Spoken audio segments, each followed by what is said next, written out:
আমাদের ভাগ্য নির্ধারণ হয় কোন রাতে? শবে কদর বলছে এলাকার মানুষ, সারা দেশে মানুষ তো জানে শবে বরাত। আমাদের ভাগ্য নির্ধারণ হয় শবে বরাতে না শবে কদরে? মাশাআল্লাহ, এলাকা মানুষটা সঠিকটা জানেন, বোঝা গেল। শবে বরাতে যত মানুষ মসজিদে আসে আমাদের দেশে, সারা বছরের অন্য কোন রাত দিন অন্য কোন সময় এত মানুষ মসজিদে আসে কারণ কি? শবে বরাতে মানুষ মসজিদে বেশি আসে কেন? সারা দেশের মানুষ তো জানে ভাগ্য নির্ধারণ হয় শবে বরাতে। ভাইরা আমার, কোরআনে হাকিমে সূরা দুখানের 3 এবং 4 নম্বর আয়াত যদি আপনি দেখেন, আল্লাহ রাব্বুল আলামিন ইরশাদ করেছেন, ইন্না আনজালনাহু ফি লাইলাতিন মুবারাকাহ ইন্না কুন্না মুনজিলিন ফিহা ইউফরাকু কুল্লু আমরিন হাকিম।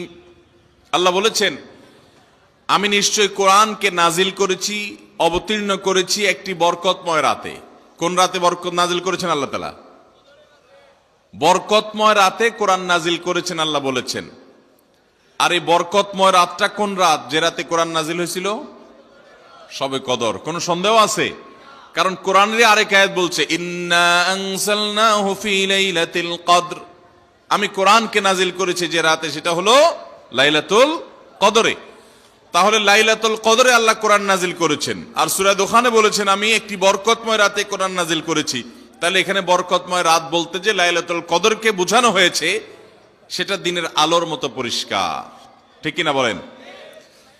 এরপর আয়াত আল্লাহ বলেছেন, ফিহা ইউফরাকু কুল্লু আমরিন হাকিম, এই বরকতময় রাত যে রাতে কোরআন নাজিল হয়েছে অর্থাৎ লাইলাতুল কদর, সেই রাতেই সমস্ত গুরুত্বপূর্ণ হিকমাপূর্ণ বিষয়গুলো সব ধার্য হয়ে থাকে, নির্ধারণ হয়ে থাকে।